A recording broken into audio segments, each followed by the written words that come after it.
নমস্কার, সূচিপত্র ব্লগের পক্ষ থেকে আপনাদেরকে স্বাগত জানাই। আজকের আবারও একটা নতুন ব্লগ ভিডিও নিয়ে চলে এসেছি। আজকের বানাবো তরমুজের শরবত। যা গরম পড়েছে, আগে কখনো আমি তরমুজের শরবত বানাইনি, এই প্রথম আমি ফার্স্ট টাইম ট্রাই করব তরমুজের শরবত বানানোর জন্য। তাই আমার বরমশাই ছুট্টে গিয়ে তরমুজ আমার জন্য এনে দিল তরমুজের শরবত বানিয়ে দেবো বলে। তরমুজটা প্রায় ছিল 6.5 কেজি ওজনের মতো। সেই তরমুজটা এখন কাটা হচ্ছে। আমার বাড়িতে যেহেতু অনেক মানুষ, তাই তরমুজটা প্রথমে কেটে এমনি খাওয়া হয়েছে কিছুটা অংশ। তারপর আমি এই যে বসে পড়েছি তরমুজের শরবত বানাতে। তরমুজটা কেটে কুচি কুচি করে নিচ্ছি, বীজগুলো ভেতর থেকে বাদ দিয়ে দেবো, দিয়ে ভালো করে কুচি কুচি করে নিচ্ছি। এই গরমের মধ্যে এইভাবে তরমুজের শরবত বানিয়ে আপনারা যদি বাড়িতে খান, শরীর হবে ঠান্ডা এবং আরামদায়ক। পারলে এই তরমুজের সিজনে আপনারা বাড়িতে এইভাবে তরমুজের শরবত বানিয়ে খেতে পারেন। এরপর তরমুজগুলো কুচি কুচি করে কাটা হয়ে গেলে ওটা দিয়ে দিলাম মিক্সির মধ্যে। মিক্সিতে ভালো করে একটুখানি পেস্ট করে নেব।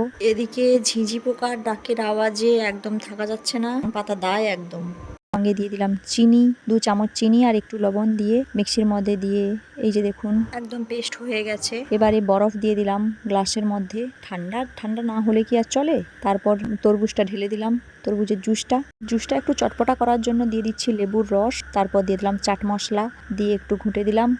আরও চটপটা করার জন্য দিয়ে দিচ্ছি একটু জলজিরে আর একটু বিট লবণ। বাস, আমাদের তরমুজের শরবত রেডি। খুবই সহজ পদ্ধতিতে বানানো হয়ে গেল তরমুজের শরবত। আপনারা চাইলে বাড়িতে বানিয়ে খান এবং প্রাণ জোড়ান এই গরমের মধ্যে।